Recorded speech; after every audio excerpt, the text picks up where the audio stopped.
Hello, everyone. I hope you all are doing great.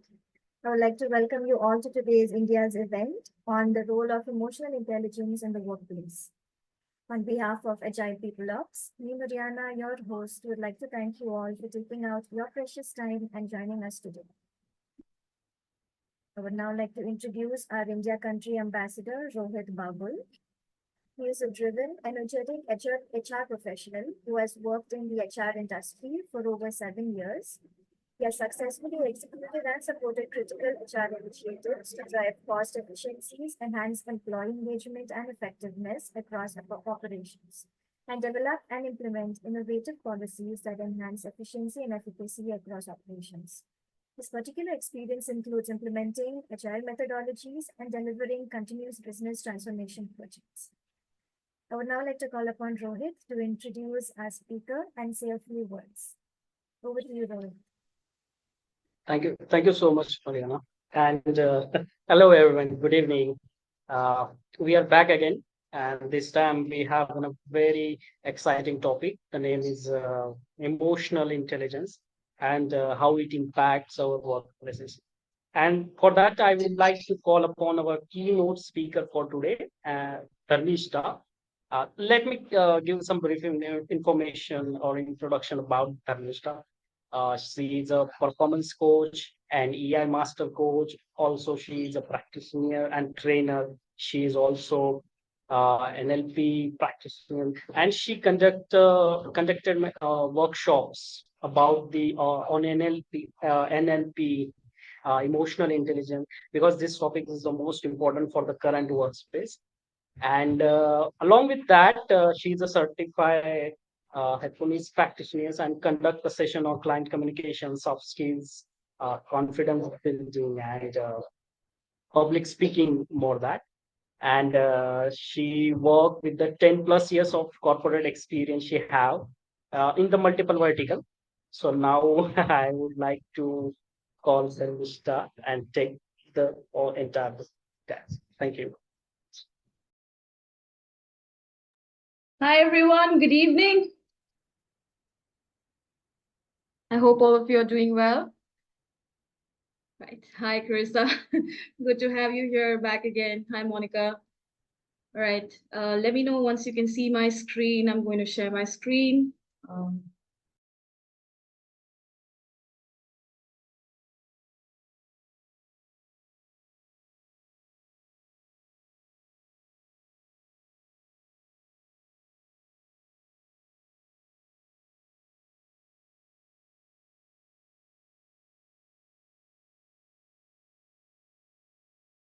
Just a moment.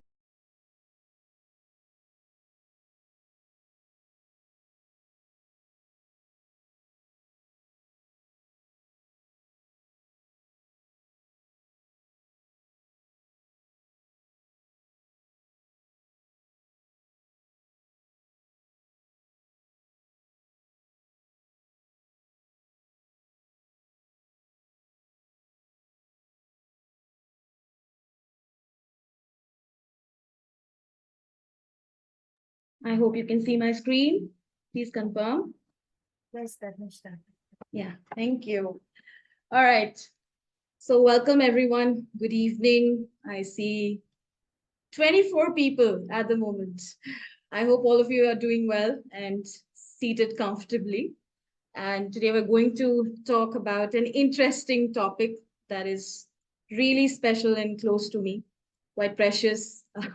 It's on the role of emotional intelligence at the workspace or at the workplace.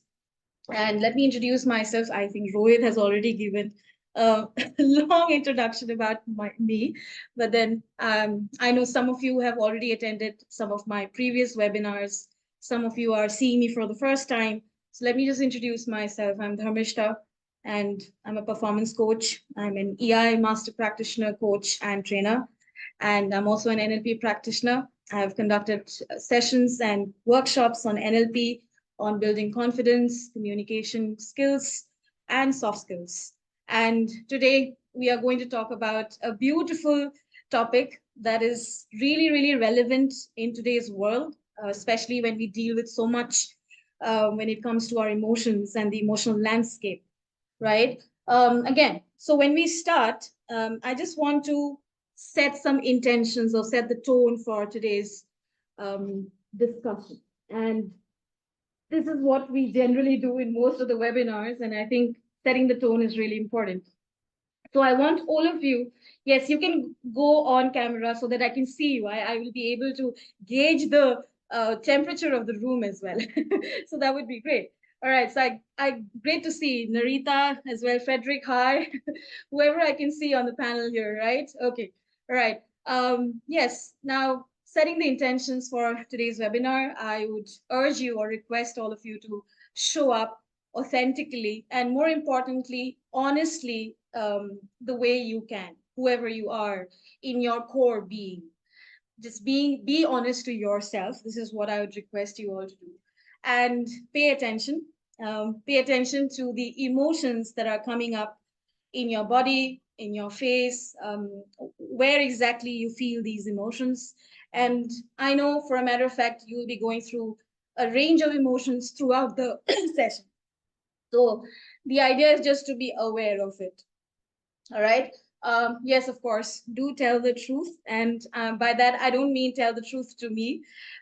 Yes, of course, if you want to share, I'm here. You can share your truth and whatever you would like to share. But telling the truth, what I mean by that is showing up in your authenticity so that you can go back home and tell yourself the truth primarily. That's what I would urge you all to do, right? And of course, be curious about your own judgment. So whenever there are judgments coming up, I would want all of you to have an open mind as to why the judgment has come up. What is the role? What is your role in it, right? So there you go. Are you all ready? Okay, so I want you all to tell me, how are you feeling today, all of you? So you can see the moodometer on screen, and I want you to gauge your mood, your the way you're feeling today. So if you see on this particular axis, right, the pleasantness, how pleasant you feel, just gauge it, whether you feel extremely pleasant, as in like extremely calm, high on pleasantness, or how do you feel on the energy meter as well, when you think about when you pay attention to your body. How do you feel energy wise? Do you feel high on energy or low on energy? So I'd want you all to just, yes, put it on chat if possible.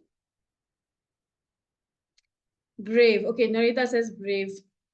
Okay, Lucas says I'm feeling energized, calm. All right. Tired. Okay, Frederick, tired. Good. Like I said, let's be honest, and it's absolutely fine to come up with your honest feelings. Tired. Okay.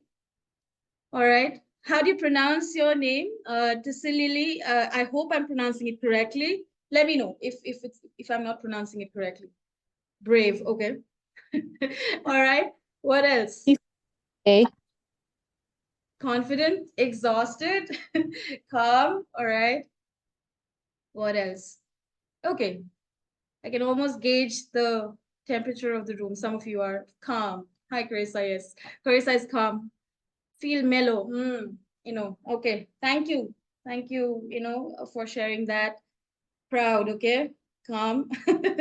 Great. Amazing. Thank you for sharing your responses. Absolutely wonderful. Paul, thank you for sharing that. Calm. Okay. All right.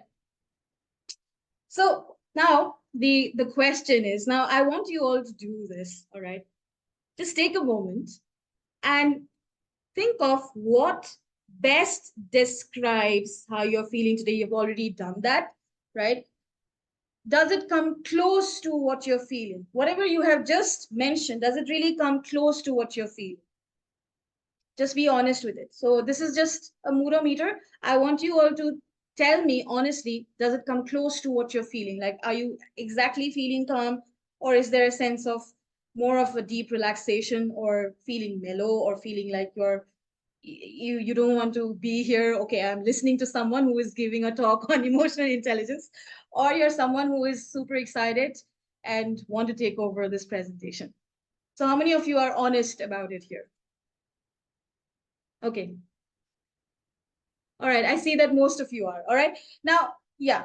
So the question is, I'm actually calm.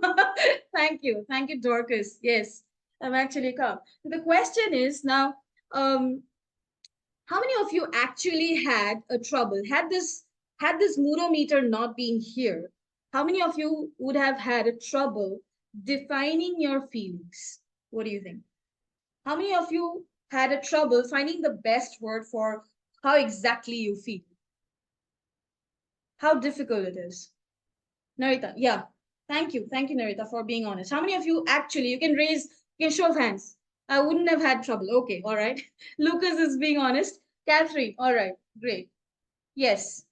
So just, you can be honest. There can be a show of hands. You can raise your hands in the emoji. Yes. Karen, okay.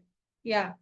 So it's difficult. We know that for a matter of fact, it's difficult to place our finger and say exactly how we are feeling, right? It's really difficult. There are days, yes, there are days when we actually cannot understand what emotions we go through or what exactly you're feeling. It's very difficult to point it out. Yes, of course, there are people who are extremely adept in doing that. They can label their feelings, they can place their finger and say, okay, I'm feeling extremely calm, right, about the day. But then it's, for some of us, it's difficult. It's a challenge, right? Why? Because there is a range of complex emotions that we go through. We are not just one emotion if you look at the moodometer as well, right? There's a range of emotions that we go through, and we cannot really pinpoint what exactly we are going throughout the day, right? And maybe because we don't really have access to our emotional life, right? So when I say we don't have access to our emotional life, what do you mean by that? So it means that most of the times the reality is, maybe the family that we come from or the society we belong to, we have actually never been primed into our emotional world, or how we exactly feel, because emotions have always had this bad rep among all of us. And we feel that, okay, to feel something or to be emotional is something not that great, right? How many of you agree? If you are being called, oh, you're being too emotional, all right, oh, it's not a great thing, it's not a great compliment, right? So emotions have actually always got a bad rep. Why? Because of history. And let us discuss why that is evident here. So if you talk about the historical view of emotions, now we have always been told that rule your feelings, otherwise your feelings will rule you. How many of you agree with this? Rule your feelings, lest your feelings will rule you. We have been told this time and again, right? We have been told by experts, we have been told by people around us and people we work with, yes, that your emotions they have the power to probably take you to a different tangent or overpower you, right? And this is where emotions never really got the reputation or the desired essence of it. And we kind of, what we do whenever we are emotional, we kind of shove it down, we ignore it, we get busy. We've always been told to get busy with something whenever there's an emotion coming up, right? Even if you go in your social circles, you'll notice that your friends or your teachers, what do they generally talk about? Emotions. Don't let it overpower you, right? So this is what the general scenario of emotions has been, right? Now, when you talk about this, so this is where we, like I said, that we have had minimal access to our emotional landscape. Sometimes we negate it, sometimes we ignore it. We don't really acknowledge it in its full essence or full capacity. So once my professor, now there's an interesting anecdote here. Once my professor asked me, what do you do for a living? So what do you do professionally? And I said, well, I'm a coach. I teach emotional intelligence. I'm an emotional intelligence coach, master coach, practitioner. And she asked, she gave that comment with a smirk. She said, emotional intelligence. That's the biggest oxymoron that anyone can have. All right. Why? Because it's controversial. Emotions and intelligence, they don't go hand in hand. So how can you have intelligence around your own emotions? That's the whole point, right? So that's where it sounded an oxymoron, right? So this is where we are here to talk about a little bit about our own emotions. Well, this was back then, but now the scenario is totally different, right? Now, what we know is a different story altogether. We know for a matter of fact that emotions matter. And they, of course, matter because we are all human beings, we're emotional creatures, right? We're born out of emotions in the sense that emotions are part of who we are. It's a basic core of who we are, our persona, and how we think or how we feel, right? And emotions matter in multiple aspects. If you notice, multiple aspects of your daily life, whether you talk about learning, you talk about attention, memory, right? How many of you have ever been anxious? Let's talk about an emotion of anxiety, right? How many of you have ever been anxious? What happens when you are anxious? Can I have some comments and reactions here? What happens when you're anxious? You can go off mute and talk about it. What happens when you're anxious? Pulse high, okay? Yes, yes, what else? What happens when you are nervous? Yes, Can I? shivering. Yeah, yes, Frederick. Yeah, It becomes clumsy. yeah, yeah. Oh. Okay, when Lucas is saying, when I'm anxious, I get restless, I get a sense of needing to do everything right. Yeah, absolutely. This is so me, Lucas, as well. I need to do everything right now, right? Cold sweat, okay, okay. Who else would like to chime in? Right. So when you talk about anxiety, anxiousness, right? I can't. Yeah, there you go, Frederick. Thank you, Frederick. Actually, this is what I was looking for. Generally, we can't focus, right? So whenever we have these tough emotions coming up, feeling of crying. Yeah, thank you, Aishwarya. Yes. Whenever you have these tough emotions coming up or these complex emotions coming up, our brains find it very difficult to concentrate or focus, right? Think about the kids. Yeah, think about your child, your children. Think about how they maybe they're bullied at school, right? What's it like for that child when they are, say, going from that sixth grade to seventh grade? Imagine the kind of anxiety they deal with, right? The kind of anxiety from their peer pressure, from the people around, having to perform in their day-to-day tasks, right? So especially, like I said, when our brains are focused on dealing with such strong, unpleasant emotions, it's very difficult to be available for learning and memory retention, right? So this is where we understand that emotions do have a power and we need to understand how to regulate it or manage it, right? Now, that is one negative aspect of it. Think about a positive aspect. Think about going on a vacation, right? I'm pretty sure all of you love going on vacations. You love traveling. Imagine you have been wanting to go to this vacation. You get so excited. You've been waiting for this day to come, and you're so excited that you forget to focus, right? So even then, even if you, for example, if you ask me, Dharmishta, what about excitement? That should be a positive one, right? What about that? How do you regulate that? Even a positive, that of course there are no positive or negative emotions. We see all of them with an equanimity, right?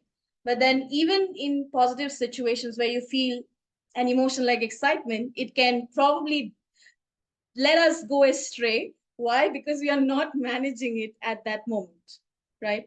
So these are a couple of things that we notice when these emotions come up, right? Decision making and judgment. Now, this is interesting. Just out of curiosity, I want to know from everyone, how many of you have ever made a bad decision? You can raise your hand. You can probably comment. How many of you have made a bad decision? I'm pretty sure we all have done that, right? So this never, Carissa has never made a bad decision. Great. I should I know the made it secret. some few minutes ago.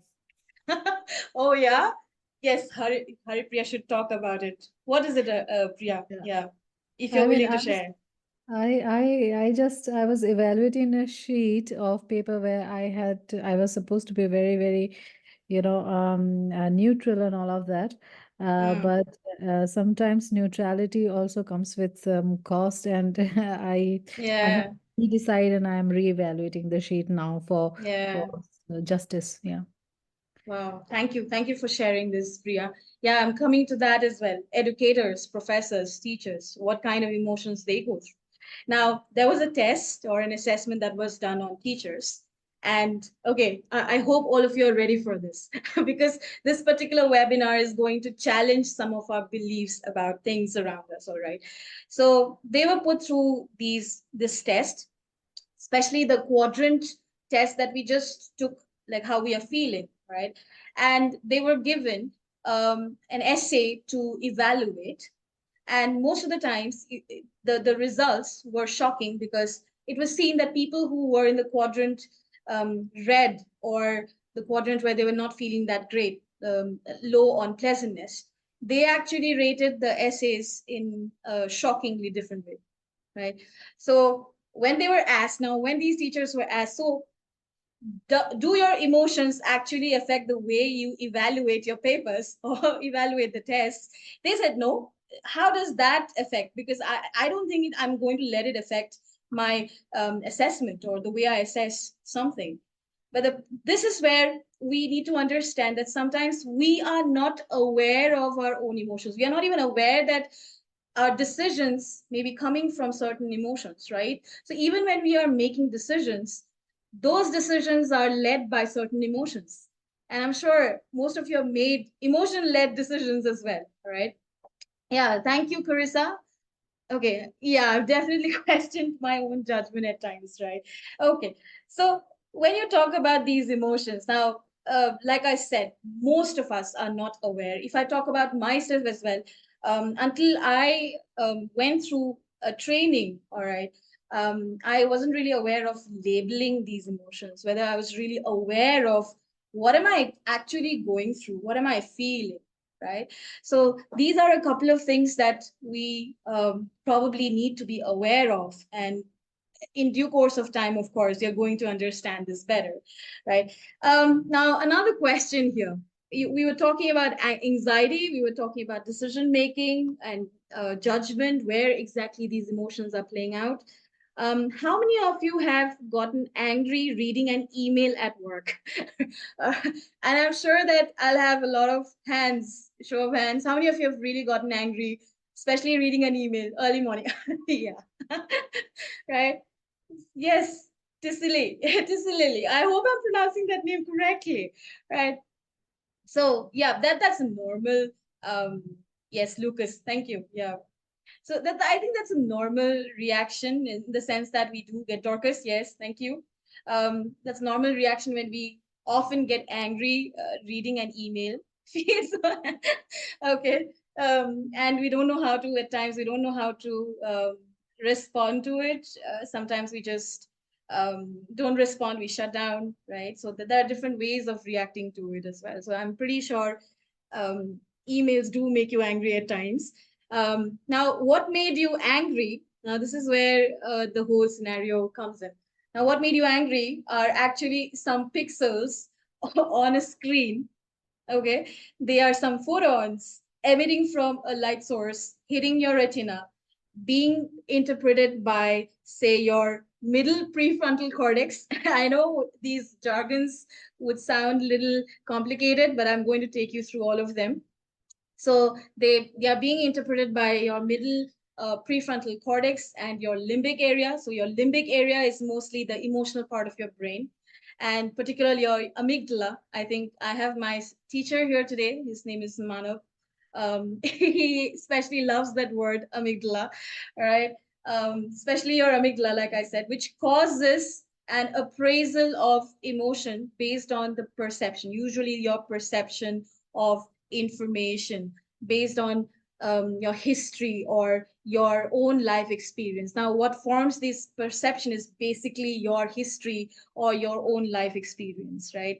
And it could also be a genetic disposition and your perception, right? Why? Because mostly, if you believe it, our perception actually creates the experience, right? So whatever you perceive of that emotion, that creates that experience.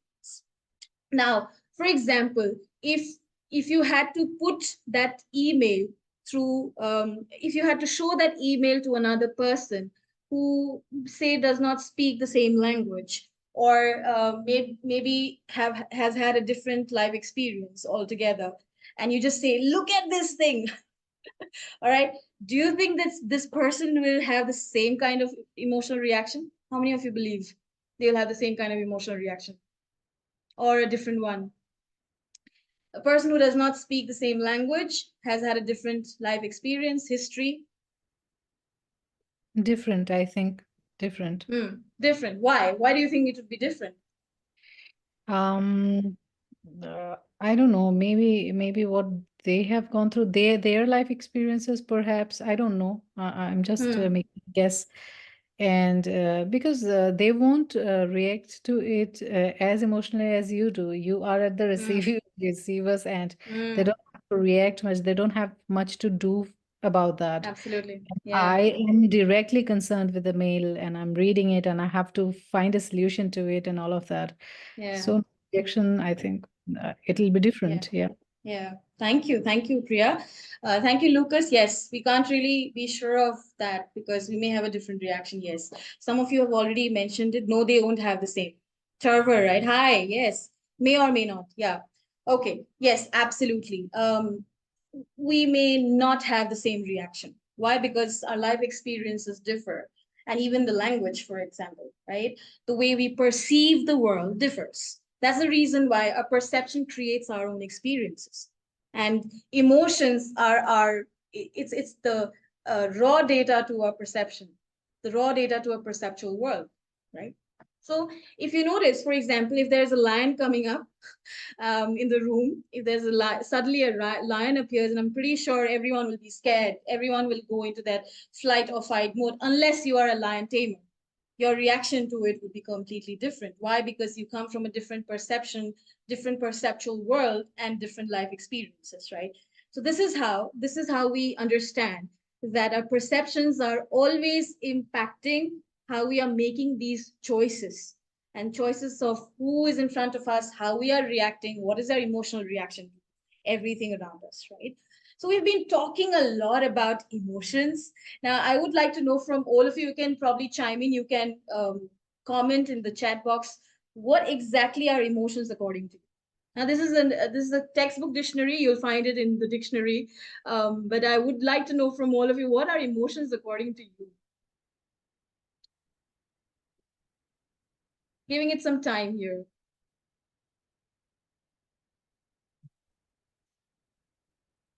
Okay, so spontaneous act. Oh, lovely. I love that, Ashwarya. Spontaneous action. That best describes emotional impulses. Yeah, how I feel.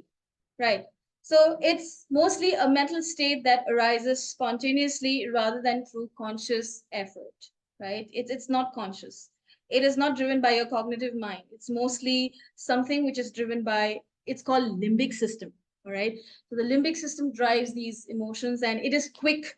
It is within an instance that we cannot really decipher. Our cognitive minds cannot even decipher how quick that is, right? So it's often accompanied by physiological changes. So when you talk about physiological changes, you're talking about the changes of the body, right? Yes, yes, the physical reaction to a situation. Thank you. Emotions are feeling. Oh, we're coming to that, all right? I hope, you're feeling a little better by now. Since you said you're feeling mellow, so we'll go to that, right? So we'll talk a little about how we can change and shift gears, right? So it's natural. People, I would say it's natural. Emotions will happen to us. Emotions happen to us. It's a natural phenomenon. We cannot really run away from it. And when people say this, I don't feel emotional, I'm emotionally cold. It's hard to believe.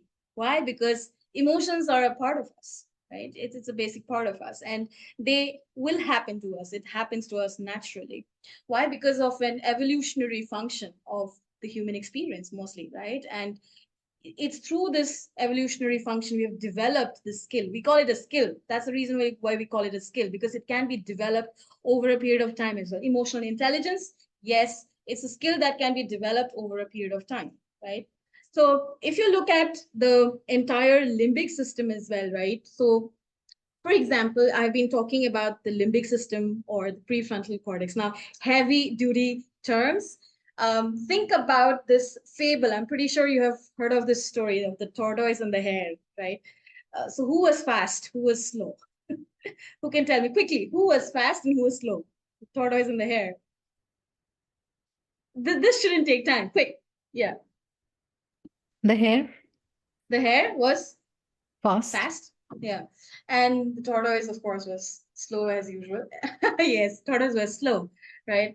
So what do you think emotions are when you talk about the limbic system? So the limbic system actually, is it a tortoise or the hare?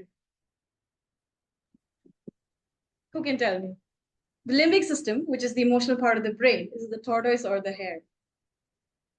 Hare. Hare. Ah, yeah. Yes, Frederick, thank you. Right, it's the hare. Why? Because it's faster and it occurs, the impulses, it's dominated by emotion and impulse, it occurs really fast. Of course, when you talk about the prefrontal cortex, now this is where the magic happens. The prefrontal cortex actually operates slowly and is logical and precise. Yes, right? This is where decision making happens. This is where strategy building happens. This is where we take some time from the stimulus and have a response. So whenever you feel that there is an emotional trigger coming up, or you feel that there is a situation which is making you emotionally volatile or emotionally high, you can actually take your time and think about it. Give it some time before you react or respond to it. This is where your prefrontal cortex, if you notice it, if you notice the diagram, right, the prefrontal cortex will kick in. It'll allow you to think before you react or respond to that situation, right? And the most important part here, if you notice, it's the almond-shaped object there. It's called amygdala. I am not sure how many of you have heard of this. How many of you have heard of this? I know for a matter of fact, some of you have, yeah. So amygdala is the region where mostly your emotional impulses happen within a split second. And usually it's when you have these situations of, say, flight or fight mode, where you have a life-threatening, say you have a life-threatening situation. You see a shark while you're swimming in the ocean. Right? So what happens is that your amygdala will kick in and it'll help you to run away, or it'll help you to swim faster so that you can save your life, right? So this is what amygdala does. And in most of these crucial situations, your amygdala goes high. It's usually called the amygdala hijack. So amygdala goes on a hijack, especially when we are speaking in front of the public, when we are extremely nervous, when we are, say, in an interview, right? Or we are in a meeting where we are presenting the quarterly review, right? So usually in those situations, you find your amygdala going high. And this is where we understand a bit of the nervous system, which is related to the emotions. So if you talk about the emotional bit of it, emotional part of the brain is mostly the limbic system that we are talking about. So just a bit of theory bit of it, I'm pretty sure some of you like to retain that. It's just for your awareness, right? So now, when you talk about emotional intelligence, right, the basic, the most important, the core component of it comes to self-awareness. So you can read 100 books, you can join a lot of workshops, you can listen to a number of mentors, teachers, but also if you can go to yoga classes, you can go to meditation centers, but if you're not self-aware, if you're not aware of who you are and why you are the way you are, it can cause a lot of challenges, right? So this is where self-awareness comes into picture, why we need to understand who we are and why do these emotions drive us to this extent, right? So I would like to know from all of you, what are the 6 basic emotions that you're aware of?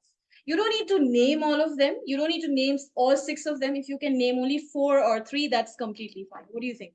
What are the 6 basic emotions that you're aware of? Who can tell me? 6 basic emotions that you're aware of. Like I Sad, said, anger, sad, anger, confused. confused, yes. Yeah, Anger, disappointed. yeah, anger, happy, anxious, happy. Okay, anxious, Anxious. sad, Sadness. Yeah, thank you, Carissa. Yeah, happy. Yeah. Tawajjua. All right. Beautiful name. Yeah, excited. Yeah. Yes. Okay, fear. Huh. I think most of you have kind of covered the basic emotions. Okay. Shy. Okay. Kind of cheating that we had the wheel show. All right. Lucas. Great. I like that. So Lucas cheated and he's the wheel showing the emotions. Okay. All right. Yes, so most of you have covered the emotions that we are talking about. Yes, so Paul Ekman, if you have heard of his name, he's a psychologist. He has delineated or he has talked about 6 basic emotions. They are, again, some of you have already mentioned it: happiness, sadness, fear, anger. So these are the 4 basic emotions that we started off with, but then we added 2 more, that's disgust and surprise.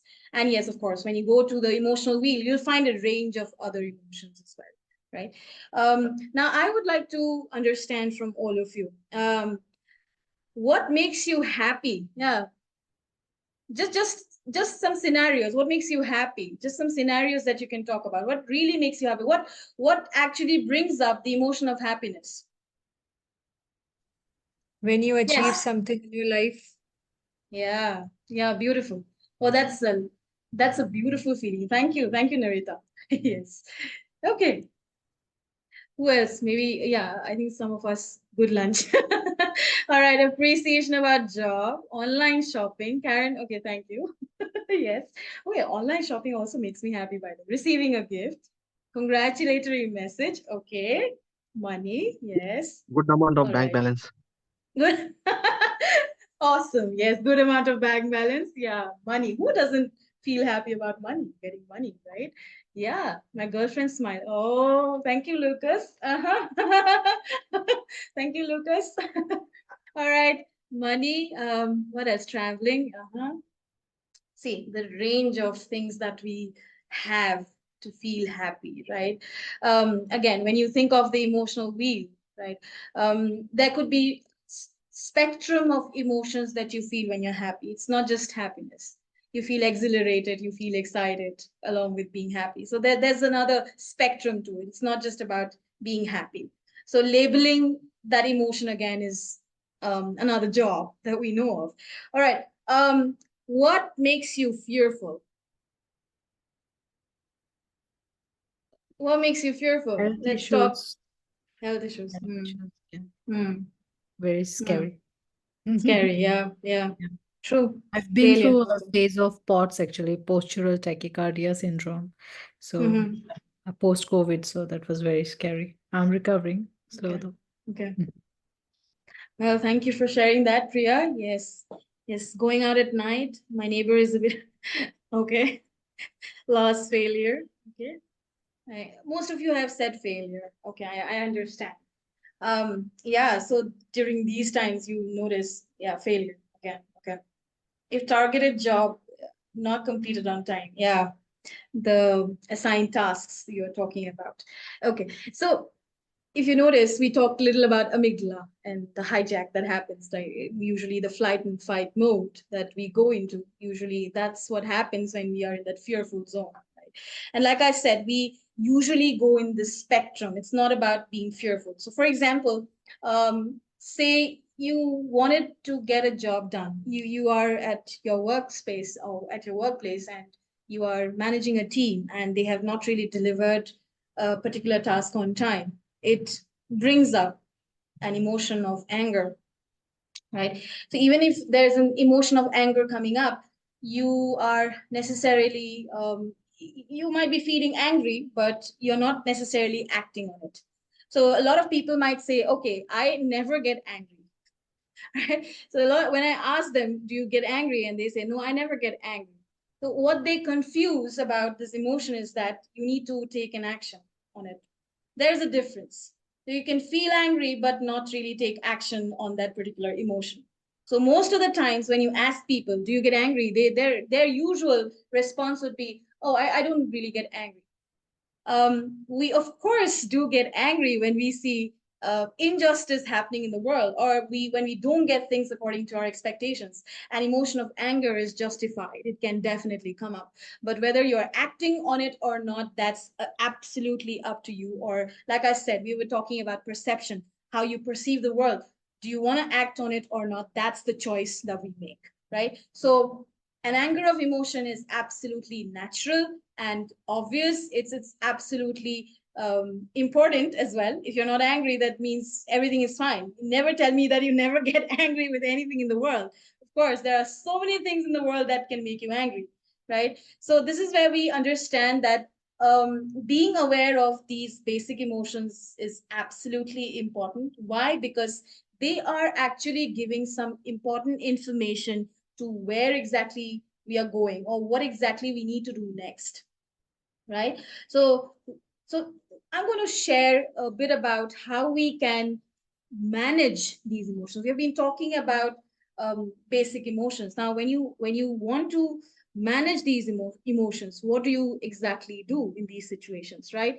So I want you all, I know for a matter of fact, some of you are leaders, some of you are managers, whoever has joined us today, some of you might be still students, some of you are educators, some of you are professors, teachers, coaches, trainers, you are from HR, you're from different fields of work. And I want you all to go back, like we started off, go back, look at yourself with that honesty and authenticity, and try and understand what triggers your emotional world, right? So what exactly makes you angry as a person?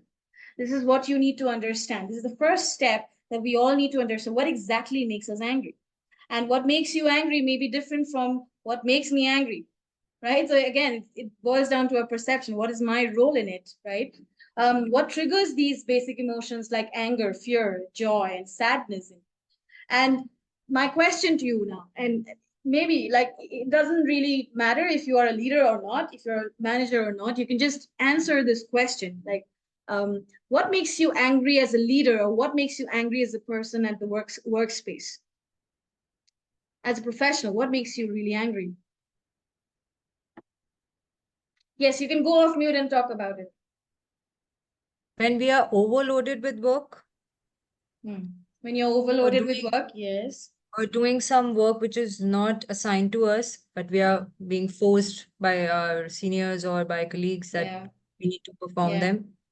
yeah. That also boils down to mismanagement or wrong delegation of work at times, right? So you're already Yes. overloaded with work. Maybe your manager is unable to see that, right? So that again, yes, yes. Thank you, Narita, for sharing this. Beautiful. What makes you And angry as a leader? Yeah. Working what Yes. environment frustration? that, sorry, Sorry. working Frederick. environment that doesn't meet your expectation. Yeah. Yeah. Working environment doesn't meet your expectations. Yeah. Thank you. Thank you, Frederick. Okay. Yeah. All right. We're not meeting expectations. Yes. Someone else also unmuted. Yeah, like I think when there is Mm. a difference between what people say over the phone and then they change it completely when they are writing, and Yeah. writing is more trusted. So you can't trust the Yeah. person's phone calls, but then you have to rely on writing and stay and continuously changing statements about how a work should be done, especially if it's Mm. a managerial level or somebody who's Mhm. above you. Yeah. It's Well, I've boring. seen a lot of that. Yeah. Yes. That makes me Yes. absolutely angry, sad, anxious, Yeah. fearful, all emotions together at the same time. Absolutely. Absolutely. Thank you. Yeah. Thank you for sharing that, Priya. All right. Anyone else? Yes. What makes you angry at the workplace? What makes you angry as a leader? And if you're not reach our target, so Hmm. that as per our expectation, sometimes we Hmm. get angry and sometimes Hmm. disturbing our people life. So we may get Hmm. some Yeah. angry on that Yeah. moment. Yeah, absolutely. Thank you, Madhu. All right. Yes, there are a lot of factors. There are a lot of factors that we can see around which actually make us angry. And people who have not shared it with me, that's absolutely fine. You can just make a note of it to go back and check what actually makes you angry as a leader or as a person at your wherever you're working, right? Knowing what are your buttons. What do you mean by buttons? Who can tell me? Knowing what are your buttons. What exactly are buttons? Yeah. Something that someone says or does that makes us literally what triggers that when our emotions they press that button and the emotions are triggered basically. Wow. Wow, Lucas. Beautifully articulated. Yes, something that they do or say that absolutely triggers that these are our buttons, right? Okay, now we know these things, right? This is the first step. The first step is what triggers our emotional world. Now, what exactly we are doing about it? So the next step is understanding how these emotions manifest in our body, right? So where exactly do you see these emotions coming up? Do you see, for example, when I'm anxious, yes, I think some of you have mentioned already when you're anxious, there is stiffness in your body, right? When I'm anxious, I have stiffness in my body or my stomach clenches, right? There is heaviness in my chest. So there are a lot of things that you can notice in your own body. So being aware of these physiological, yes, the physiological changes is the next step. Where exactly do you feel your emotions coming up, right? Feeling them in your body. And the next step is what exactly you do. What are the ways in which you cope with these emotions later on? So for example, yes, let's take this example. Even Narita can also pitch in. All of you pitch in, please. So if when you get mad, what do you usually do? Do you withdraw? Or do you get aggressive, or do you get passive aggressive, or do you become less communicative, or do you just log off, step out for a walk? Do you go for a drink? What do you do? What is your some people like to say coping mechanism, but yes, how do you manage these emotions? Yes, can we have some reactions and comments? Yes. Earlier, when I was not aware about these emotions, I used to react very aggressively, maybe, or rudely. Okay. I used to Okay. answer back to the person who is making me angry or whatever. And after maybe after a age or after you get maturity or what experiences you have, now I prefer being walking off, being isolated for a while and understanding why what happened. And sometimes if it is extreme, then maybe some tears also. Yeah. Yeah. That's called self-soothing. Yeah, that really helps. Yes. Oh, tears are wonderful. We can talk a little about that as well. Yes, thank you. Thank you, Narita, for sharing this beautiful experience. I tend to acknowledge what I'm feeling. I withdraw and try to concentrate. Absolutely. Thank you, Carissa. Yes. I withdraw from groups. Yeah. Excuse me, Yeah. Tizzy Lily Firi has their hand raised. Yes, Lucas. I think we lost you. Tizzy Lily has their hand raised. I don't know if they want to speak. Yeah. Yes, Tisley. Yes, your hand. Yeah, I can view that. Sorry about that. Yes. Would you like to say something? Share something? Oh, I thought I'd share on the same experiences Yeah. because, like, a lot of things that, especially at work, can be stressful. I think before I really understood the emotional intelligence, I would take things a little bit personal.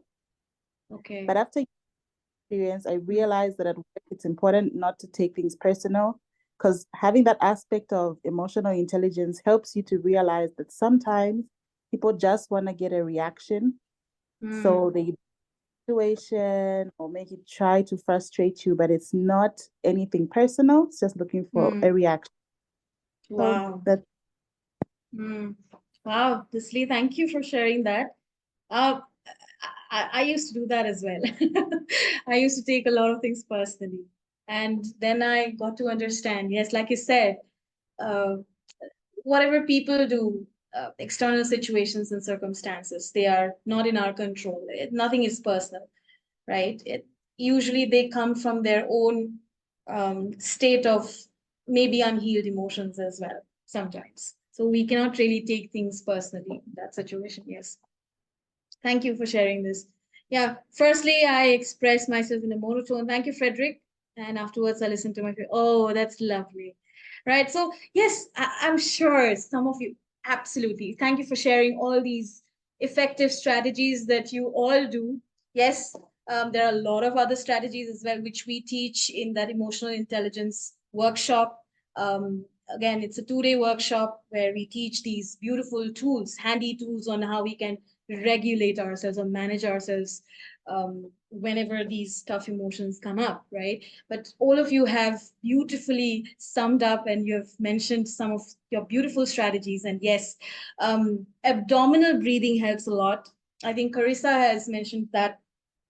So most of the times it's abdominal breathing that takes away, it brings in that space between that stimulus and that response. Yeah, you get more time to understand what's happening internally, and probably there's more of acceptance and letting go in that situation, right? Yes. So this is what it is, and there you go. I think we are well ahead of what we have already discussed, and it's time that we can talk a little about what exactly is emotional intelligence, right? So it's the ability to make healthy choices based on accurately identifying, acknowledging, and managing emotions in ourselves and others, right? So this is where we can make informed choices based on our own emotions, informed choices about us and also others, say in our teams, people we work with, our social life, people who we spend our lives with, usually our spouses or our relationships as well, right? So that's what emotional intelligence is all about. Now, if I have to talk a little about the competencies, now again, these competencies are discussed at length in these workshops, but I'll just take you through some of these competencies. I think some of you are aware of it, some of you may not be aware of it, just to give you a brief idea of these competencies that so emotional intelligence has. So mostly self-awareness, which we already did, being aware of our own emotions, our own emotional landscape, how tuned you are into your own emotions, that's self-awareness. Your ability to know your own strengths and limitations. That's self-awareness again. Self-regulation, again, how you manage your own emotions in these situations. And if you're talking about your workplace, how you find ways to maintain, say, your integrity and flexibility in, say, decision making by keeping some disruptive emotions in check. Usually, like, how do you do that? Whenever you have these emotions coming up, how do you manage yourself so that these emotions don't disrupt your day or they don't derail you? That is more of self-regulation. There's another aspect of it, which is social awareness, which Daniel Goleman also talks a little about, social skills and empathy. How well tuned you are in understanding others' emotions, like whether you can read people's emotions or not, whether you can read the temperature of the room, whether you can read someone else's body language and their tone of voice, because there's a lot that can be understood from the tone of voice, right? Again, and how do you utilize these skills in relationship management? Again, this is one of the core components of most of the organizations we see where we have team building, right? Influencing others or coaching others, mentoring others, and mostly resolving conflict, which is what we do on an everyday basis. If you notice, we deal with people every day. We cannot really run away from relationship management. Resolving conflict becomes the priority of most of these teams or say tasks that we perform. And these are some of the competencies that we need to be aware of, right? Now, when you talk about, say, there was this research which happened on what impact usually we see when we run these emotional intelligence programs, the training programs in organizations. We could see that of course, there's a lot of impact, but I have just summed up some of these impacts or the high value impact that we can talk about in probably 5 pointers, right? So we got to see bottom line changes in increased productivity, really, really important. Decreased absenteeism. Yes, if you have an emotionally intelligent workplace, You have decreased absenteeism where people would like to come to work, where communication channels are open, right? Decreased attrition because no one would like to leave this workspace, right? And decreased workers' compensation grievances, and then we have increased creativity as well, where your emotions are actually given a safe space to flourish into something more productive and creative, right? So I have been harping a lot on self-awareness because as a coach, as a master coach, practitioner, and trainer, I usually harp on self-awareness, and most of you would agree why self-awareness is the key. It's a cornerstone to EI. So it's really, really important to understand how you practice a difference between emotions and feelings. I think someone mentioned it in the chat just a while ago. Emotions are feelings. Yes, there's a slight difference. There's a variation there. So emotions are actually the raw data. You have the basic emotions. You saw the basic emotions. We talked about it. Feelings, on the other hand, are different. Feelings are the meaning that we give to the emotions, right? So you might be that there might be an emotion of anger coming up, but you might still be feeling calm. Why? Because you chose to respond to it differently, right? So we need to understand the difference here between emotions and feelings, of course. Of course, you can feel this mad rage. I'm sure some of you have kids at home. You have this, you feel this mad rage of hitting your kids at times, but you do not kill them, right? Why? Because we may feel this mad rage. It's absolutely fine. It's normal to feel this mad rage, but we don't necessarily need to act on it because all feelings are acceptable, but actions are not. All right. So this is where we make these informed choices, right? Reframing a situation, again, that's another pointer. So if I have to unpack this, reframing the situation would be mostly how you give a different meaning to the entire situation, right? Like Cicely mentioned, how she started not taking these situations personally. This is where she reframed the entire situation, gave it a different meaning, right? So you can have a host of different meanings to a particular stimuli. It's called an external event. And you can be more resourceful in that state of mind or more resourceful in those situations. There's something called recognizing others are mirrors to ourselves or thinking to ourselves what my role is in it, right? So what do you think about it? What do you mean by when I say others are mirrors to us? Who can tell me? What are your thoughts on it? How do you think others are mirrors to us?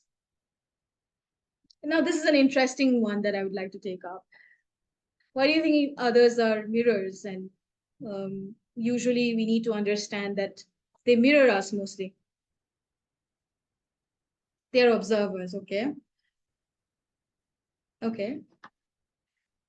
What else? Lucas. Yes, Lucas. You unmuted. Yeah, Yes. sorry. Yeah. I believe it's about how we look for things that are familiar to us and how we conduct ourselves in the others. And when we find Wow. something that we don't like and we used to do or tend to do, we get angry at that or we get frustrated with that. So that's the mirroring. We find in others what we have ourselves. Wow. I would like to give you a standing ovation. Right? Thank you. Yes, absolutely. Absolutely. All right. You just gave me my answer. Yes, of course. We definitely, yes, people are our mirrors. And whenever, notice this, now pay attention to this. Whenever you come to a coach or a healer or a therapist or a teacher or a friend, you tell them, this person irritates me a lot. Right?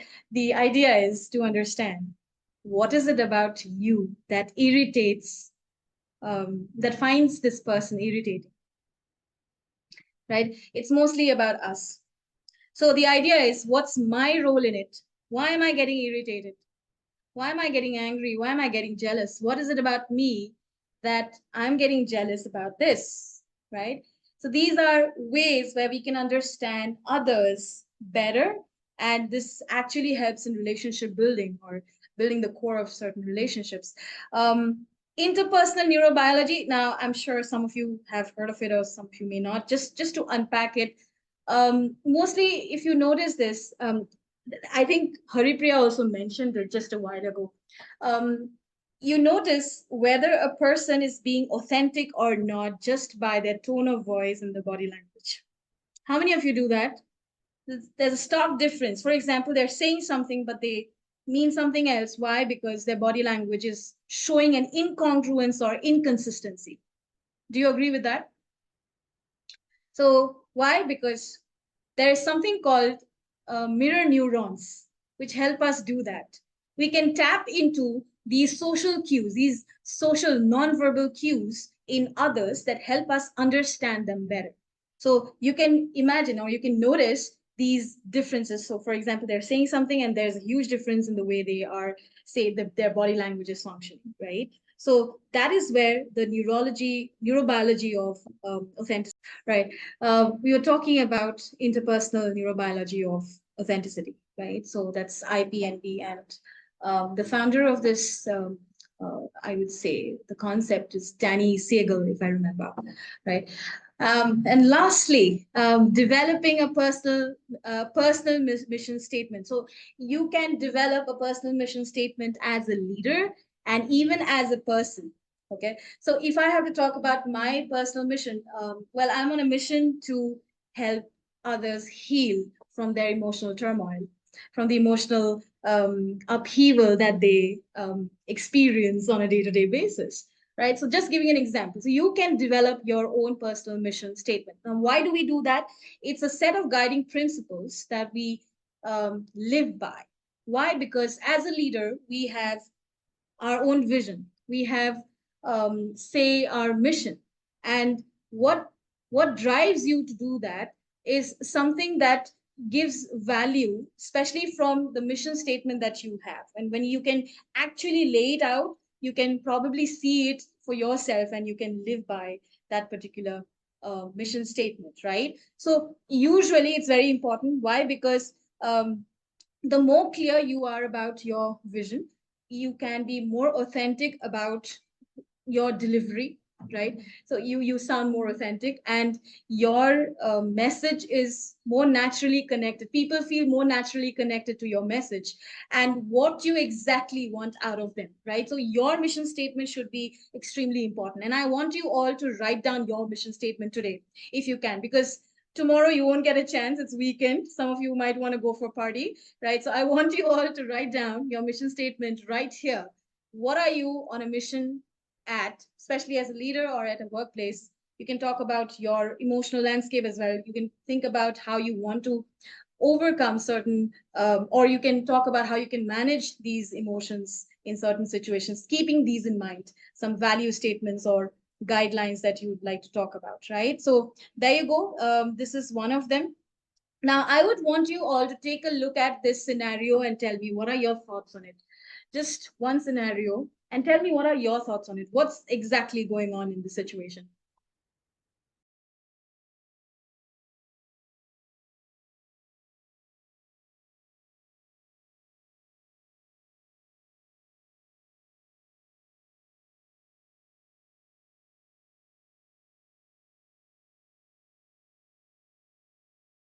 Giving it some time here. Hello, good day. Hi, Samur.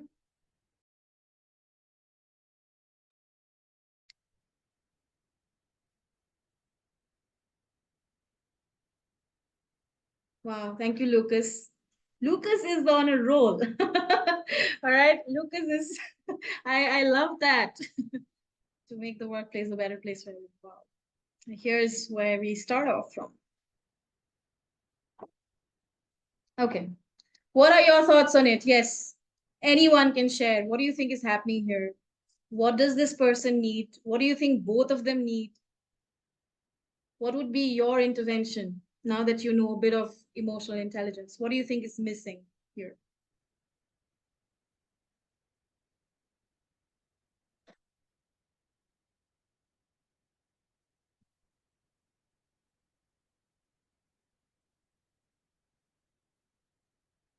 Well, this actually happened. This is a real case scenario, by the way. So this is where I thought it would be a good platform to discuss the consequences or your thoughts and insights. Yes, who would like to answer? What exactly is going on here? Can I answer? Yeah, yes, Lucas, yes. The zero empathy from the leader. Please come on. A few questions could have solved everything, and Yeah. asking what's happening to that worker that wasn't doing his job well could have avoid all this and be better for that guy. So zero empathy. That's what Zero. happened. Wow. Yes, absolutely. Zero empathy. What do you think this leader could have done differently? Yes, anyone. What do you think they could have done differently? The leader is not great at communicating. Yes, thank you, Carissa. Yeah. Communication is also an issue. He couldn't really communicate properly and asking things at an inappropriate time, of course, lacking empathy. Yeah. Assumptions was made. Yes. And he has low EI. Okay. All right, people. So that is one of them. Now, these are some examples of business leaders, mostly with low EI. This has already happened. You can just take a look at it. I'll just show you one of them, not a lot of them, because we are already running late. So maybe we can take a look at some of these examples, like one of these examples where a business leader had low EI, and as a result of which they had to suffer. There were allegations of bullying and harassment against him, and he was forced to resign, where he did not own up to his role in these discrepancies. All right. And what happens when you have managers and leaders with high EI? Of course, we have greater sensitivity and empathy. We saw it. And usually managers are expressive if they are with high EI. They have clear communication. They're assertive in their communication, not passive aggressive. They're rated as more effective leaders by direct reports and subordinates, and usually they receive higher performance ratings. How about teams? Yes, teams also function differently if they are equipped with high EI. They have faster cohesion. They perform better, more effectively in a shorter time. They are satisfied with that team communication. Why? Because team communication is open, receive more support from team members. This is what we have seen with teams with a high EI. Right? So remember, people don't remember what you said or what you did. People remember how you made them feel. I'm pretty sure you know this quote. This is one of my favorites. And I would want to leave you all with this quote. But before we wrap up, I would like to do a small activity. I hope all of you are ready. You can turn on your cameras. What we can do here is, this is a deep diving activity. We will tune into ourselves. This is a journey within ourselves. And this activity is called RAIN. So I would want you all to close your eyes, sit comfortably wherever you are. And this particular activity has these 4 stages of recognize, allow, investigate, and non-identification, which sums up to RAIN. This is an acronym, and it was developed by Tara Brach, right? So I would want you all to sit back, close your eyes,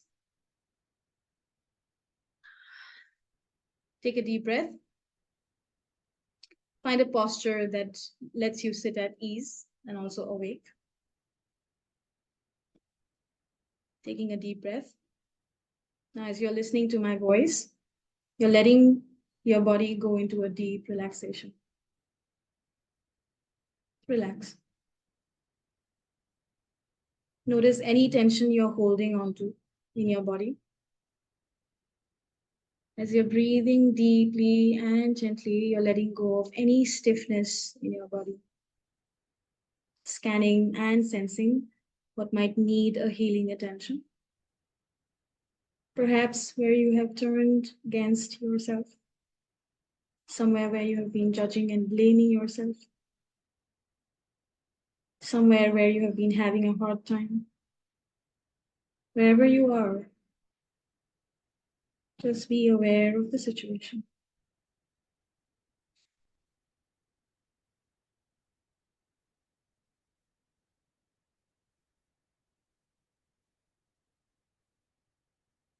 just with some bravery, kind of go close to the situation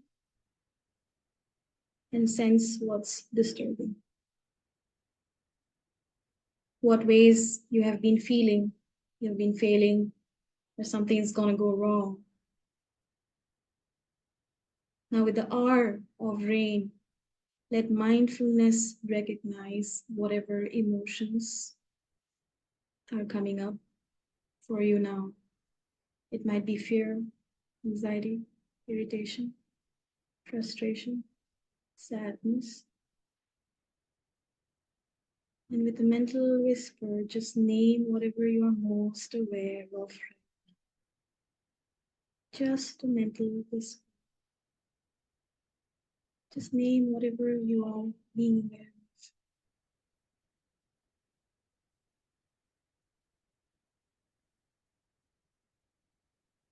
Allow yourself in this space.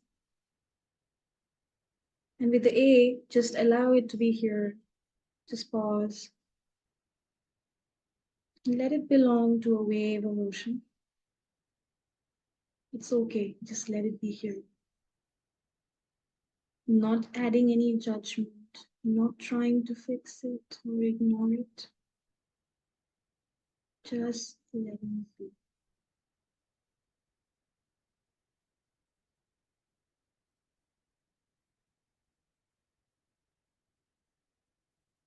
With the eye, a simple investigating into the body. Pay attention to your body. Pay attention to your throat, your chest, your belly, your legs. Now place a hand on wherever you are observing the most agitation or the most emotion. And let that touch help you breathe deeply. Be with what's right here. And you might sense what you're believing and what's going to go wrong.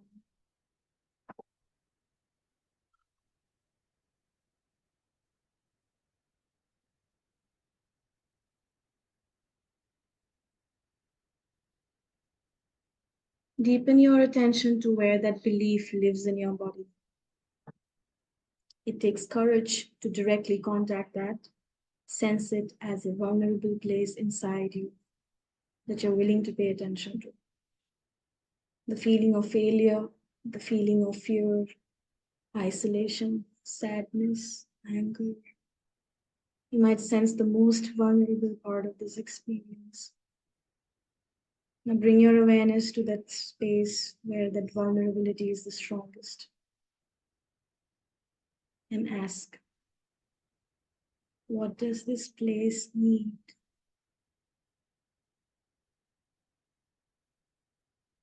What's the flavor of nurturing it most needs? Is it acceptance? Is it forgiveness? Is it understanding? Love, compassion, belongingness?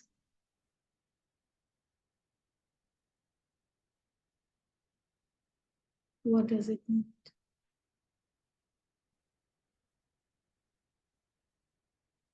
And as you attend this, sense the witness right now and how that awake part of you can offer something right now.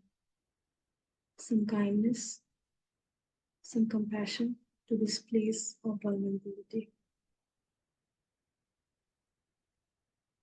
Let your touch now be really tender to communicate care. Let there be some message to this place, some reminder that you can trust your goodness, trust that you belong to love and compassion, that truly it's okay.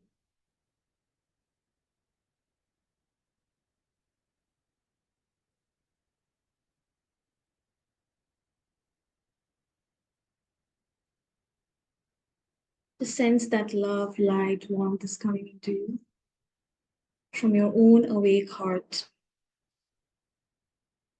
Or it's easier to sense this message coming from a being you can trust, a spiritual figure, a father or a healer, a teacher, a grandmother, therapist, friend. Just let it in.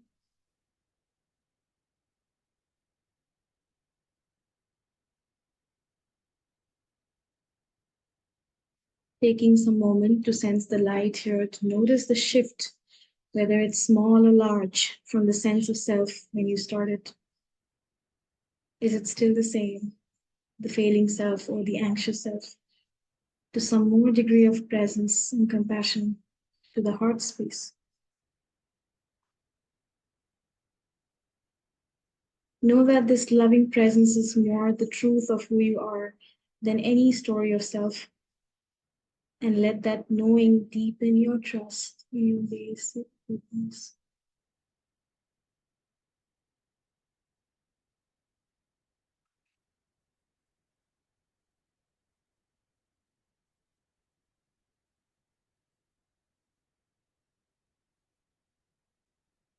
Now you'll be taking this wonderful feeling with you whenever these difficult emotions come up.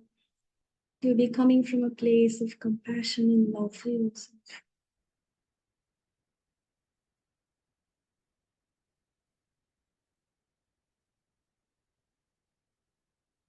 And whenever you're ready, you can come back to this room. You can come back to my voice. You can come back to your waking consciousness. You can gently open your eyes whenever you're ready.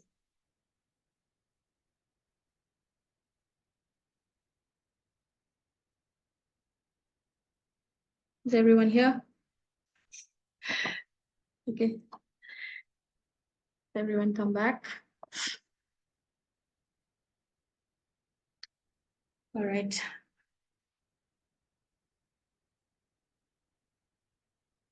Yes, I would like to know from all of you, how are you feeling now?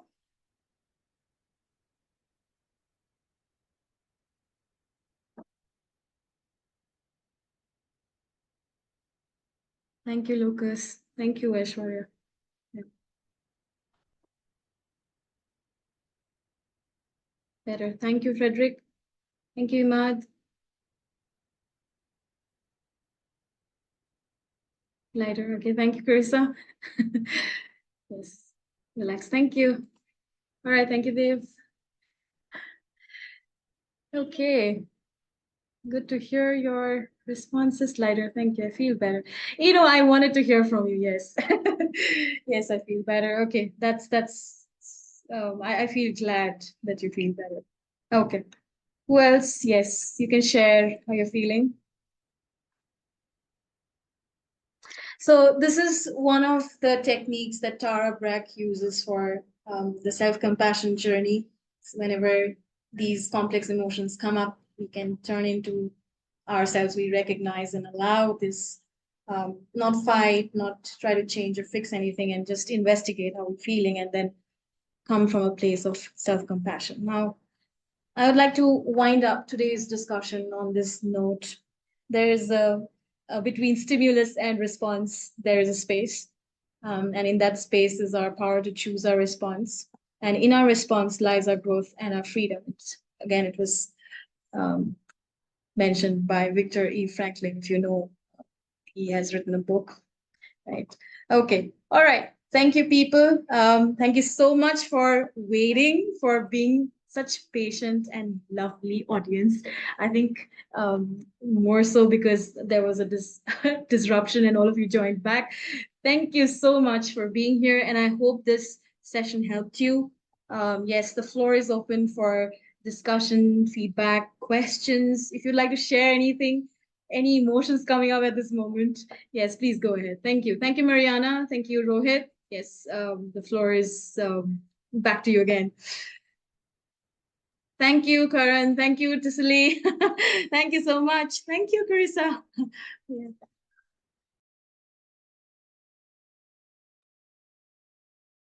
Thank you so much, Dharmishta. It was a brilliant session.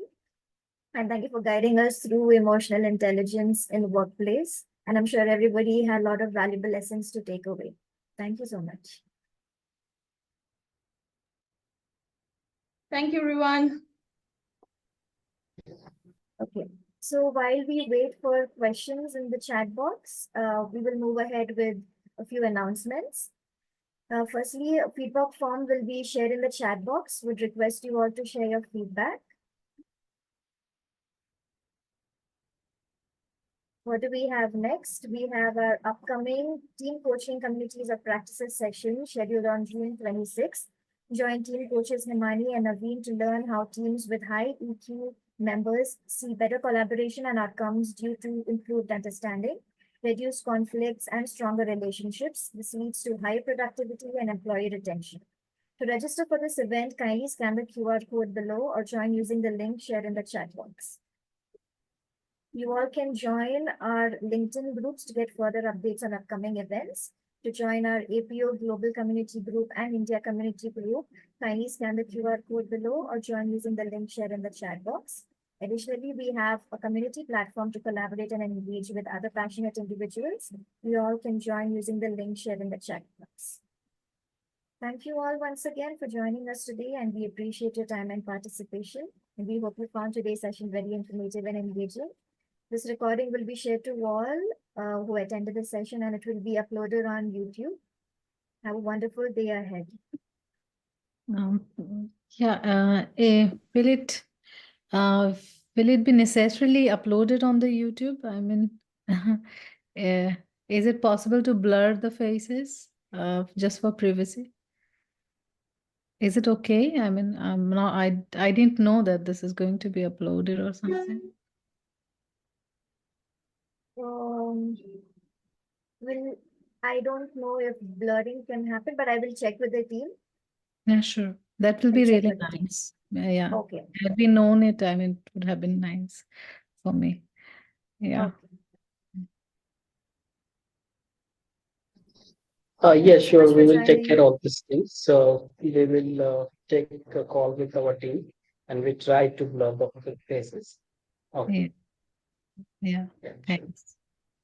Okay.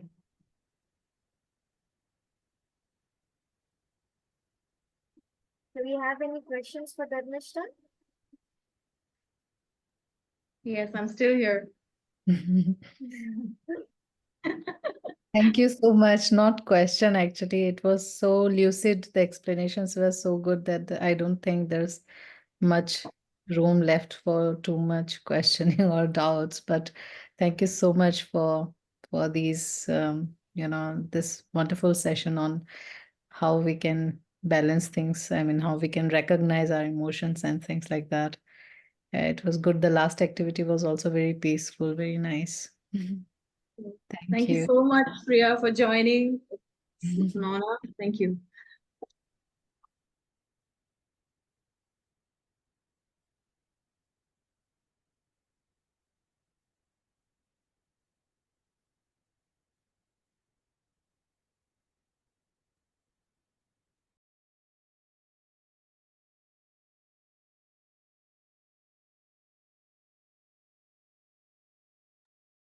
All right, I think we don't really have questions. Yes. So we can share your LinkedIn profile with the participants. Is that okay? Dharmishta? Yes, absolutely. Yeah, please go ahead. Yes. So if at all anybody has any questions, they could reach out to you. Yeah. Okay. We have one question in the chat box. Would you want to answer it? Yeah, it is a skill. It can be developed over a period of time. Yes, it can be learned for sure. Yeah. That's a beautiful question. Yeah. So more than the cognitive intelligence, which is again learned, again, it's yes, of course, more than cognitive intelligence, emotional intelligence can be developed over a period of time. It's a learned skill. Yes. My question relies on personality and emotions and how they influence each other. Oh, yes, big time. Frederick, that's a beautiful question. Your personality does have an impact on the way you perceive. The perception usually comes from the way your personality is based, right?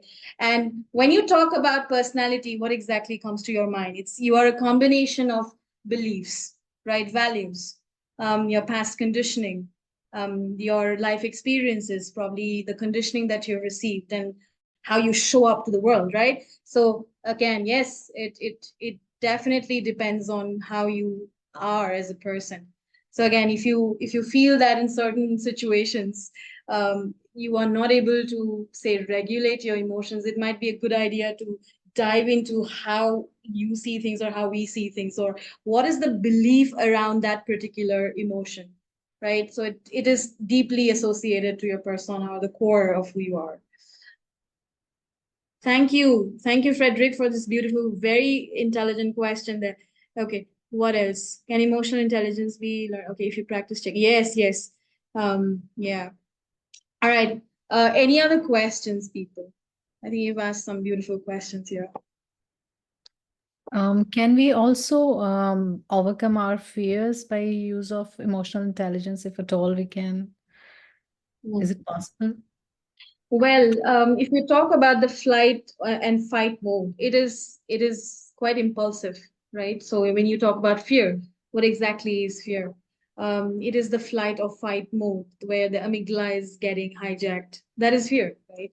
Where you're anxious, your stomach clenches, you're unable to concentrate or do anything, right? Fear is important.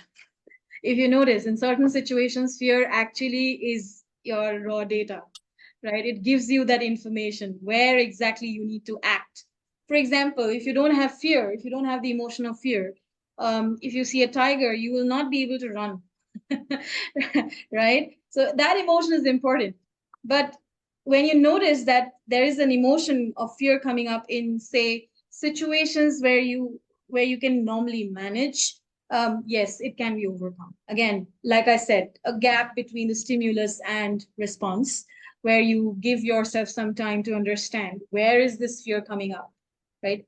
And where exactly do you feel it? Like, is it due to a belief about this entire situation or this incident? Or is it related? Is it necessarily related to the external situation? Or is it something that is coming up within you as a belief, right? So in that situation, maybe yes, fear can be overcome. But like I said, fear is necessary in certain situations to overcome, say, these flight or fight mode, right? Where there's a life-threatening situation, of course, you need fear, right? Yeah. So yeah, I hope I answered your question. Yeah, you have. Thanks. Lucas, yes, Lucas, your hand is raised. Yes, I would like to add to the question about fear. It depends also on what it comes from. For example, a phobia, we cannot just overcome a phobia by simply knowing it's there. That requires professional aid, like a psychologist. But the thing of emotional intelligence is coming from a point of today for tomorrow. What we do now with this emotion to overcome that emotion. That's why it's different for a phobia, because phobia comes from something in the past. That's some of the coaching principles. We don't work with the past. So professional aid is better in that kind of case, Justin. Yeah, absolutely, Lucas. I totally agree. Some phobias are related to past incidents, past traumatic incidents. And like you said, the role of a psychologist comes into picture, right? So in these situations, of course, it might be a good idea to consult with an expert or a psychologist as to how we can deal with it, right? So yeah, some phobias are also, you'll notice it's in the body, right? The traumatic incident and how you can overcome these situations. Right? Again, that needs a totally different level of emotional intelligence to overcome those situations again. Yes, that was what I meant. Wow, beautiful. Thank you for adding that, Lucas. It was a brilliant add. Yeah, thank you. Brilliant add-on to what I've mentioned already. Yeah, any more questions? I'm loving the questions that are coming up at this moment. Okay. No questions, I guess. All right. Thank you all. Then if we do not have questions, I think we are good to close the call, close the webinar. Yeah. Yes. Thank you, Dharmishta. It's always a pleasure having you. Thank you, Thank everyone. you, Mariana. Thank you so much for giving this platform, this opportunity. I really enjoyed being a part of this today. with all of you. Thank you, everybody. Have a wonderful day ahead. Bye-bye. Thank you so much.